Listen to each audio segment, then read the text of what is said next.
Welcome to Mattowarrior's Metal Madness, and I know that I had promised on a previous episode that I would not do this anymore, but nevertheless, old habits die hard. However, what I'm talking about, of course, is not releasing episodes more regularly or whatever, but I know with bated breath you all 5 million of you that listen to this podcast were waiting with bated breath for the next episode. No. Anyways, I will not be doing that any longer, more than likely, but we'll see. I have some new technologies, actually, that are going to help with this podcast. So one of the reasons, I'll be honest, is that I didn't have really good software to clean up a lot of the audio.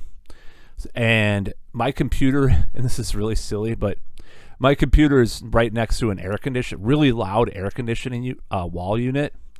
And I was like, how am I going to noise gates and stuff? And since it's getting cooler outside, so it's not going to be running as much. However, I do have some new technology that may help with that too. So, nevertheless, I'm going to get things going again. And this is the first episode in a long time, understandably. So another thing is that, I don't know. I'm a perfectionist too, so sometimes I'm like, oh, it's not going to be that great, so I'm not going to do another episode unless I have this and this and this and this together, So I'm just like, well, whatever. I'm just going to throw it all out there. That's the mood I'm in lately. So, anyways, I'm going to start with the classic news section where I go to blabbermouth. If you're not familiar, that's what I do at the beginning, and I'm going to read some headlines and say what I think about them. And the latest news is Gary Holt officiates Slayer bandmate Tom Araya's vow renewal in Texas. Well, that's cool. He's doing the wedding for another wedding for Tom Araya. Yeah, that's cool.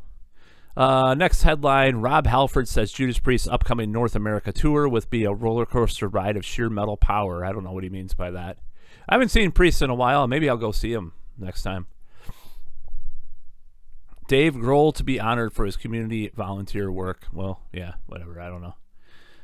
Kings of Thrash joined by Chris Poland at Whiskey A Go-Go. That's interesting. For Thrashin' SoCal 2025 tour. I love Chris Poland. And I saw the Kings of Thrash last year. It was amazing, actually. I really enjoyed it. And I know people may think one thing or another about Dave Ellefson, but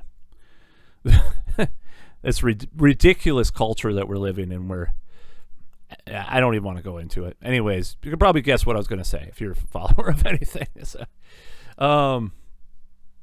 makes me sound conservative or whatever. I don't care. I'm not conservative. Maybe socially, I'm very libertarian and liberal. So, anyways, Seven Dust to begin pre-production for new album. Whatever. Okay. Former Sodom drummer Atomic Stife dies. That's sad. Guns N' Roses keyboardist Dizzy Reed. I'm so lucky to be able to play rock and roll music for a living. Yeah, you are. That'd be great. I'm jelly, as the youth says. Max Cavalera talks inspiration for Soulfly's upcoming Shama Avenue. It's that ready to battle kind of feeling. I saw Soulfly many years ago. And I did not like it, but they started doing more metal kind of albums again after the new metal stuff, and there was some of it's pretty good. Cavalera Conspiracy, I kind of liked it. People are saying, "Oh, it's metal, it's metalcore, though. Metal. I'm a Metal Archive snob."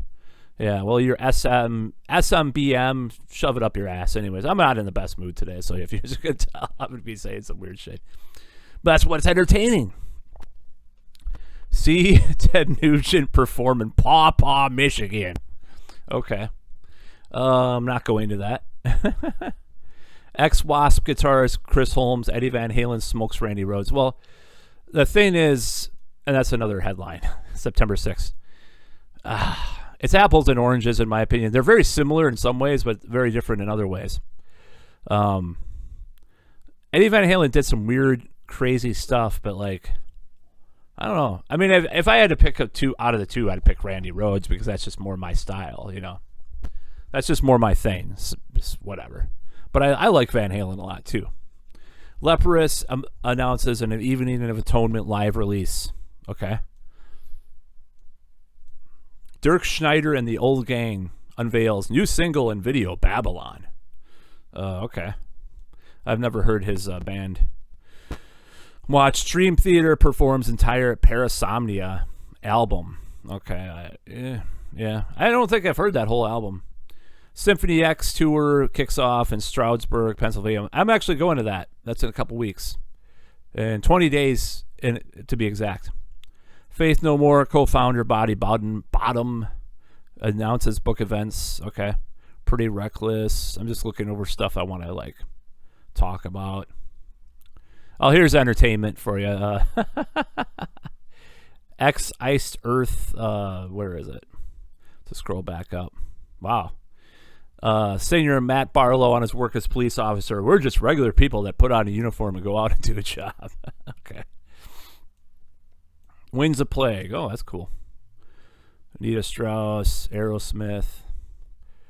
Oh, here's an interesting one. So, Sebastian Bach vows to never use artificial intelligence to make music. I'm giving you my guarantee. I sound like Dave Mustaine, but he has a nasally voice too. And my word. Well, what if you like, I don't know. I've done some artificial intelligence music. I know you're probably going to turn this off right now after you hear that, but I have done some experiments. I've put in a lot of old demos through it and seeing what comes out. And I put it up for free, obviously, but it's not my official project or anything. I'm never going to do it for any official stuff, but I like to experiment with stuff. So if you don't like it, then go fuck yourself. I don't care. I think the problems with artificial intelligence are more related to predatory, authoritarian capitalists than actually the artificial intelligence itself. So take of that what you will. Anyways, Suicidal Tendencies Mike Muir, an upcoming Psycho Myco album. It probably sums up what I like about music. That's cool. We haven't heard from him for a while. And then there's these two repeat articles. Glenn Hughes, like, why did they, I don't know. Glenn Hughes explains, I'm going to read this actually out loud. Explains why, because it goes into, actually I'll probably go into this afterwards.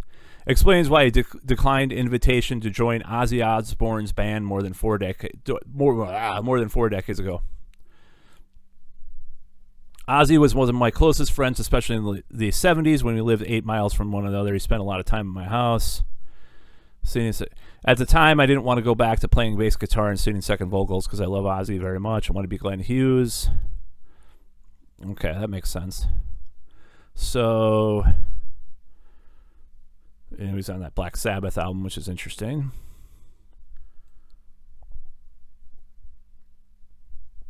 I don't think there's any more to the article than that, but let's see what else we have here. I'm not going to cut it off at that, but let's see if there's anything more interesting.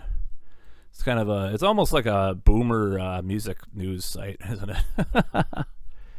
Morphus won an award. What's cool? Five Finger Donkey Punch. I didn't read that right. Five Finger Death Punch. Best of Volume 2. Lou Gramm. All right, I'm just looking for other stuff that's more interesting here. Oh, I didn't know Dave Lombardo has coffee. Every rock star has to have coffee and hot sauce, don't they? It's such a cliche, you know. Why can't they have like a yogurt or something? That's what I'm going to do, Mattowarrior yogurt. My official licensed yogurt. Well, actually, coffee and hot sauce doesn't spoil as fast, so maybe I'd have to think of something like that. I can guarantee, like, I like salsa, though. Maybe I'd do a salsa. Testament. Oh, yeah. Okay, I'm just looking for more stuff here. So, what is some more stuff here? Oh, okay. So I'm going to talk a little bit about this, and this is going to go into the subject at hand, pretty much. I'm not going to read any more headlines from Blabbermouth, but recently Roger Waters came out and attacked OZZY sort of offhandedly in an interview, and it was really the most like, he's not a boomer, by the way. People are like, oh, everybody that's born before 1950 is a boom, or 1960 is a boomer. Like, are you stupid? Like, do you not know the generations? Like, it's so stupid. He's a silent generation. But anyways, I don't really care because I guess you'd call it boomer in the slang Gen Z term, what he said. Like, even though he is a real boomer. But I don't really care what Roger Waters has to say about OZZY. I guess he said, oh, he's just like a loud, or I don't remember exactly what he said. The way he made fun of him looked like he was talking about Gene Simmons, like he stuck his tongue out and stuff. And he just says he's worthless. I don't remember what exactly. I could read the article. I really don't care to. But really, it doesn't really matter what Roger Waters thinks. Like, I think the thing that bothers me more than anything is like how he can't recognize like music that's somewhat more contemporary with what he was doing, even though obviously they weren't metal, but like at least like try to like be open-minded enough to look into it. I mean, I don't think David Gilmour would say anything like that, honestly, but and you know who wouldn't? It sounds weird because I just wanted to mention this. Phil Collins like is open-minded and explorative enough about music. I think he played with Black Sabbath or OZZY and something too. But like when you're talking about these guys, like Roger Waters is pretty known to be just cantankerous asshole. And some things I agree with him on, right? But it's really irrelevant what he says about Black Sabbath or OZZY, because to me, it bothers me because two of the albums that I listened to as a teenager, I had a tape with Piper at the Gates of Dawn, and on the other side was Sleep's Holy Mountain, and then I would put in a dub tape, I'm showing my age, of Volume 4, Black Sabbath. And those were like three albums I listened to a bunch in my teenage years. So I'm like, well, I like Pink Floyd and Black Sabbath. I guess I'd be in like Anathema would be the equivalent to that or something. I don't know. Or at least the old school Anathema, which I like a lot too. So I don't like this. I just don't like these weird like comments. I think people should just ignore them. Keith Richards, oh, I hate Metallica and I hate all that garbage. It's like you probably never listened to a whole album in your life. I mean, it sounds like Roger Waters. He was literally like imitating OZZY like it was Gene Simmons. Like he just confused the two. Like it's a fucking moronic kind of shit like that with people, no matter who they are. Just when they don't know about something, they just talk shit like that. And just confuse these details. It just really bothers me and irks me. So that's really all I got to say about that subject. So what do I have to think? So I didn't do an episode, and I almost did, and this is going to be the belated episode about OZZY's death, because I want to talk about what OZZY means to me and what was how OZZY was in my life and what I think about things. There's some minutia and some things that might be a little controversial with how I feel about Ozzy Osbourne, but it is what it is. So I got into Black Sabbath. I heard about when I got into metal, and I had this tape, Sold Our Soul for Rock and Roll, was given to me because this relative's friend's daughter had this box of tapes, and I was like, oh yeah, I'll take that. But I was a weird little kid, so I heard Hand of Doom, and we were living in this apartment at the time. This only happened for like the first year of me being into metal, or first year or two before I actually got into Black Sabbath. But I was listening to Hand of Doom, and it said, "Your skin is turning green." We had this weird fluorescent light on this mirror, and that was around the time of the Satanic Panic and all that shit. And I was like, "Oh no, I'm being possessed by Black Sabbath. I'm gonna throw the tape away." So I threw it from the second story window of our apartment because I was like, I thought my skin was turning green. I didn't understand it was about heroin at the time. That was what he was talking about in the lyrics, which he did not write, of course. But anyways, we'll get to that in a moment too. It wasn't like a year or two. It was like a year or two later. I went to Best Buy, the store Best Buy, when they sold CDs, and they had this weird like CD. It had these like dolls in this like wasteland or something. I forgot what the cover was. And it was like a bootleg because the record company Black Sabbath were part of like in the mid to late 70s, like had this like, it was kind of like Gull. If you know about the history of Gull Records and Judas Priest, it was a similar thing where they had this weird deal, and then they got to like make these albums for a while, like Live at Last, which later became Past Lives because they bought the rights from this record company. They didn't have the rights to all their stuff. So they made this album, this CD called Children of the Grave.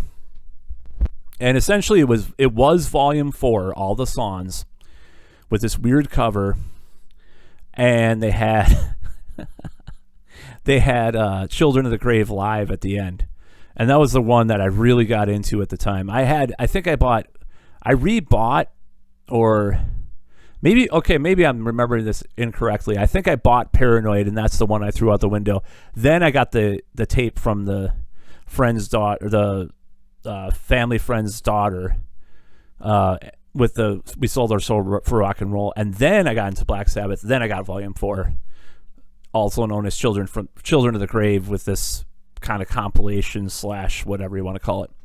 So the first few songs I learned were like Iron Man, War Pigs, maybe not all the way through, but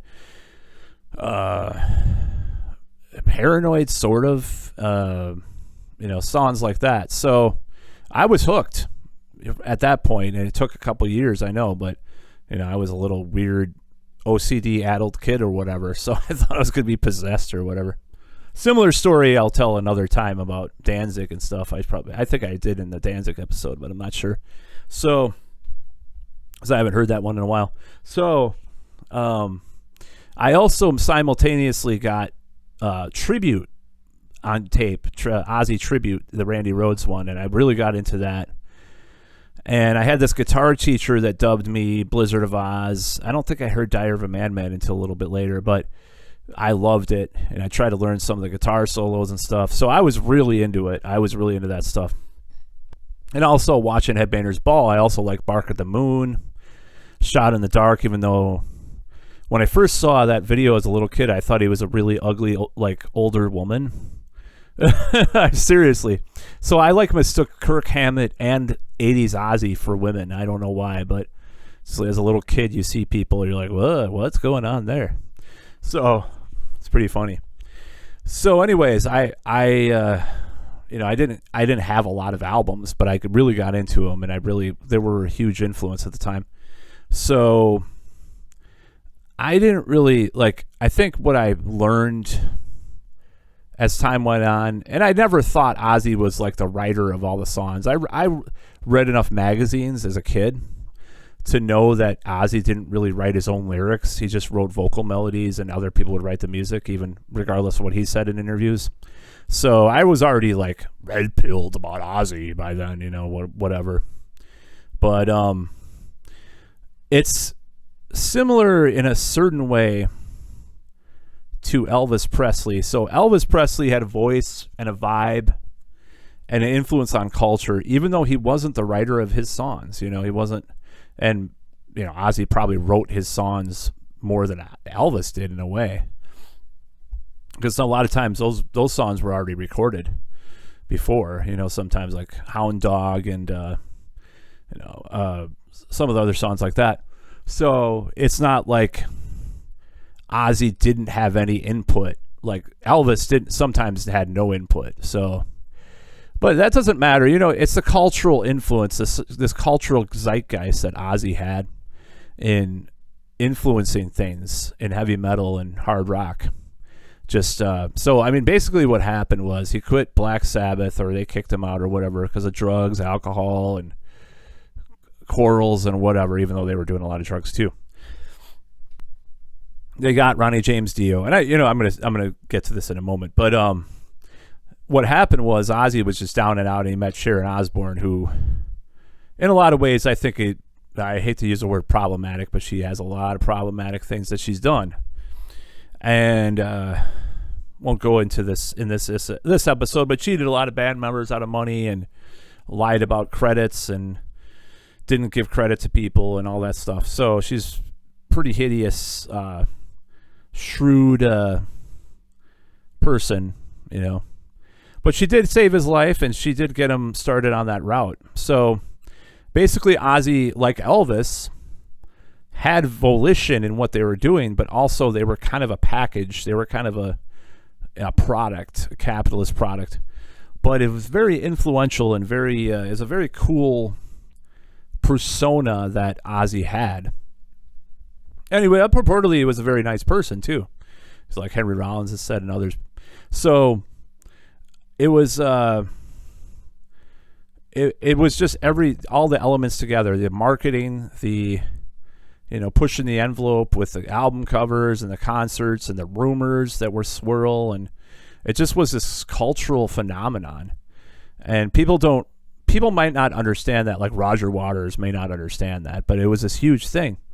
And it influenced a lot of people. It scared people too. I mean, I was scared, obviously. So there was also a relative that I had this, my brother's friend's girlfriend came over once, and she was telling us about Texas and like human sacrifices and all this weird shit. Like, half of it was probably not true.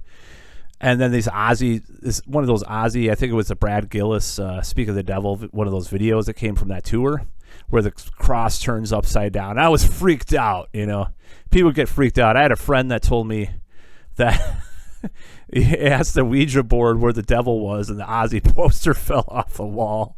I don't know. It's just, I don't know. People, it just, there was a huge mystique, is what I'm saying, towards Ozzy. And sometimes it was just because he was just such a fucking maniac, with the story about Motley Crue and they snorting the ants, which has been disputed, or, just pissing on the Alamo. There was just a lot of stuff. So when he died, it was a big deal. It is a big deal. He represented an era of heavy metal or rock music in many ways. So there's no way I could not give him credit for influencing so many people with just the whole Ozzy thing. Just was an influence on so many people, and myself included. So it was very sad. And I saw the Back to the Beginning. I have a lot of thoughts about that too. So the Back to the Beginning, the final concert with Black Sabbath and all these guests, I thought the Guns N' Roses performance was pretty good. The Steven Tyler one was incredible. I also liked the there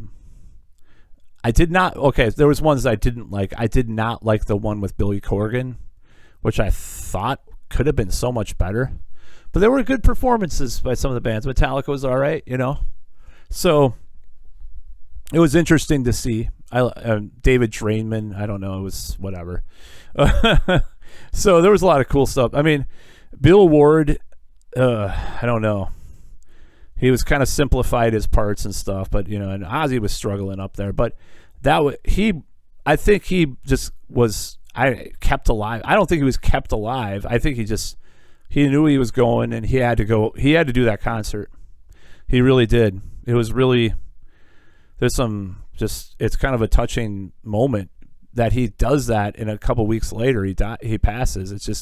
It's pretty wild.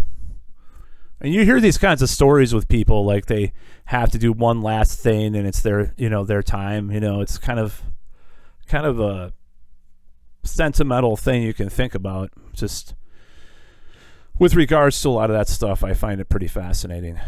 Just in regards to how that all came down. So yeah, when Roger Waters tries to talk shit, I'm just like, whatever, dude. You're lucky to have made it to 82 years old, you know? I mean, it's absolutely ridiculous. But yeah, I mean, yeah, Ozzy, for all its faults, Sharon ripping people off and, you know, having most of your lyrics written by other members of the band, you know, like even Lemmy, you know, took over at one point, you know, it's like, and I don't really like the really sappy Ozzy albums all that much, like No More Tears and Forward, really. But, you know, I'm going to criticize it a little bit, but, like, he kept it going, you know, he kept things going. I thought the Osbourne show was, I don't have, I'm not going to talk ill of the dead, but it's just, I thought that was really stupid.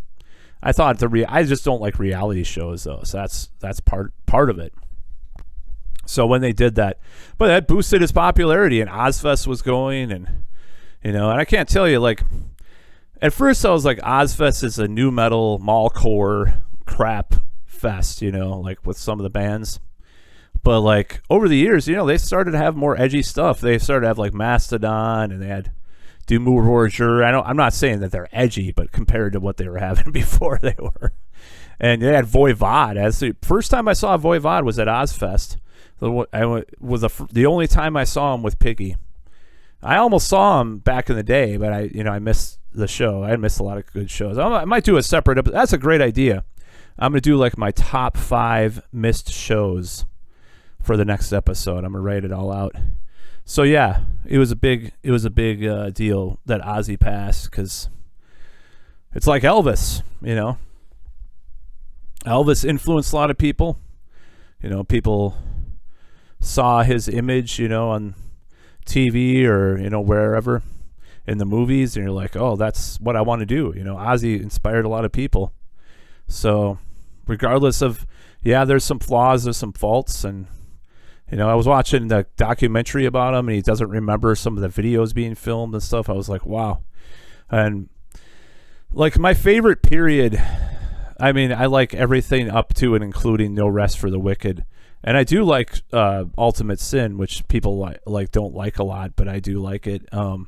Those videos and that model, oh my god. Anyways, the model that she was in, all the shot in the dark and stuff, I love it. So, you know, as a little kid, I hated a lot of the hair metal stuff, but like that's really one thing that's changed with me over many years, is that I really like a lot of that period of time. You know, I'm kind of obsessed with the year 1984 for some reason. That's one year, you know, I didn't get to experience as an adult or a teenager or anything. It's just, that year was just crazy. And that's not when Ultimate Sin is from. I know it's 86, but, you know, it's just fascinating, you know, that whole period of time. And, you know, like a lot of people played with Ozzy, like Metallica, you know, they got their first big break, huge break, I mean, with the tour, which is how they kind of got to be as big as they are.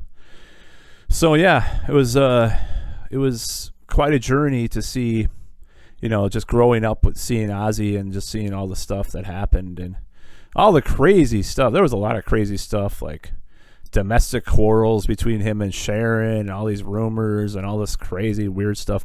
Oh, speaking of rumors, so my guitar teacher I mentioned earlier, he was quite a bit older than, I mean, like about 10 years older than me when he was teaching me some guitar stuff. So he's like, I was going to go to the concert, you know, I think it was the Blizzard of Oz tour. Maybe it was Diary. I don't remember. But he said, but his grandmother heard a rumor that that Ozzy was going to get goats and put like dynamite up their ass and blow them up on stage. I'm like, that's the craziest bullshit I've ever heard. That was hilarious. That's so funny. I think it almost, you know, what it sounds like, it's like a mixture of Ozzy, G.G. Allen, and what the Plasmatics were doing. Like if you like fused all three together, and maybe a little bit of Wasp. That's what that rumor was like. So, but yeah, shorter episode today, no interview.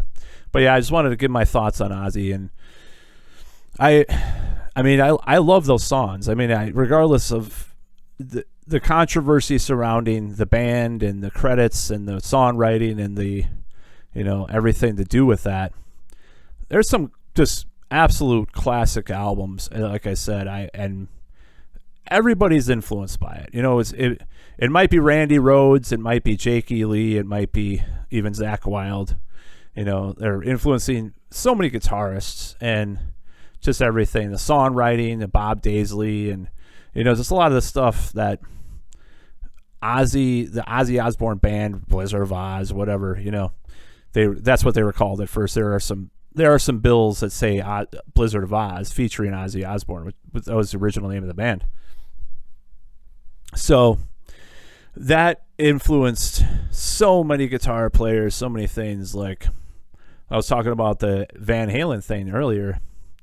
How was it Chris Holmes of Wasp said Eddie was so much better than Randy Rhoads. Well, that might be the case in a certain technical sense, in a way, but and Eddie Van Halen influenced a lot of people, but the darker, heavier types of metal, I mean, there's no doubt that Randy Rhoads had such a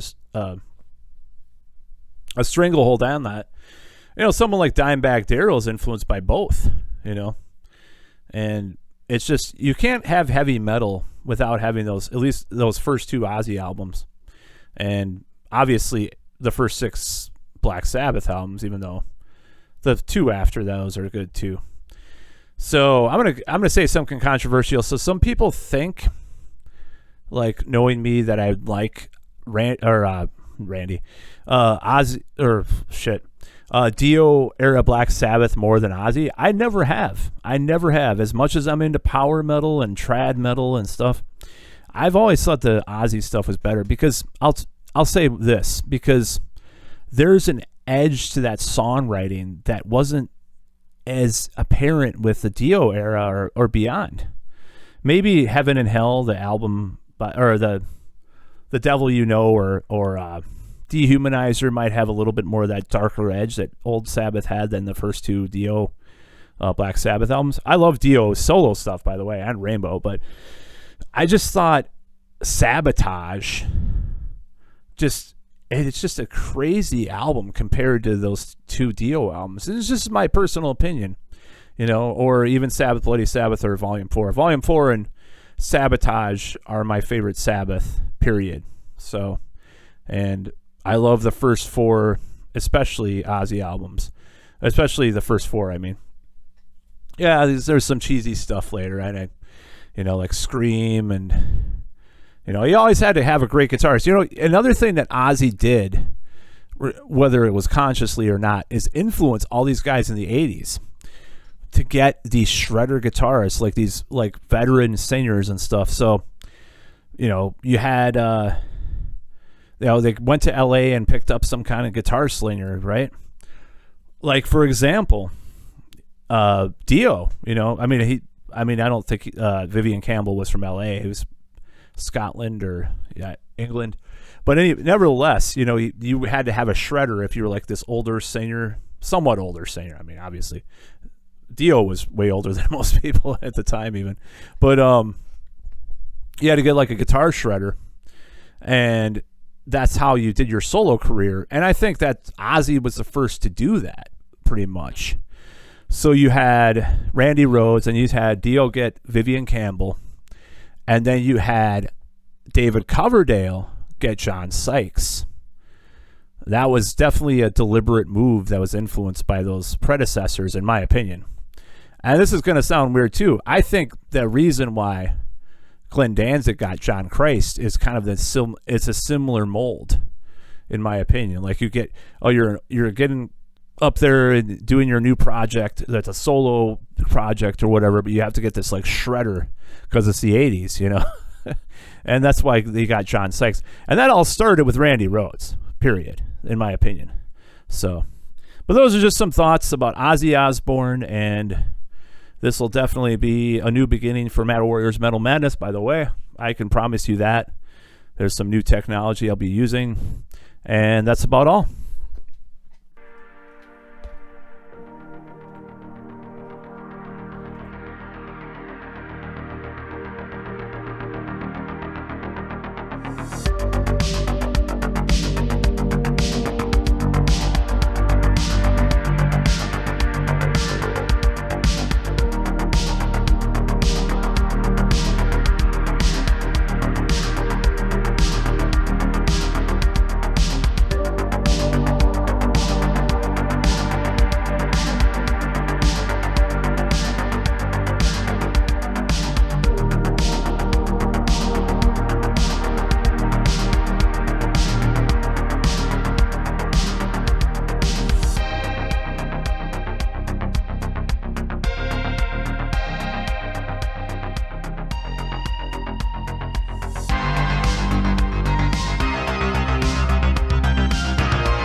biggest fucking just like, so basically telling me you're a goddamn poser. But what do you mean you used to listen?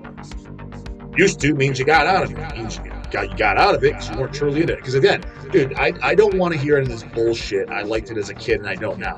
Put it to you this way: when you were 16 years old, did you like pussy? Were you thinking about fucking? Now that you're 45 years old, you got a hot piece of ass in front of you. You're gonna be like, used to like that, not into that no more. No, because you were truly into it. So you're still in it. Hit it. What do you mean you used to? You were never truly in it. Dude, if you used to like Deicide in 1992 or whatever the fuck it was, and you don't now, pose. Fucking pose. Because again, you don't stop liking pizza. You don't stop liking pussy. You don't stop jerking off. What are you talking about? Oh, used to. Used to? No, you've always been a fucking goddamn poser. That's what it is. I mean, you literally, when you come up and tell me that, that is fucking, you just translated that, I'm a fucking poser, punch me right in the face, dog. You may as well just say that, because that's exactly what you're fucking telling me. It just in code terms. Yeah, shit sound hot.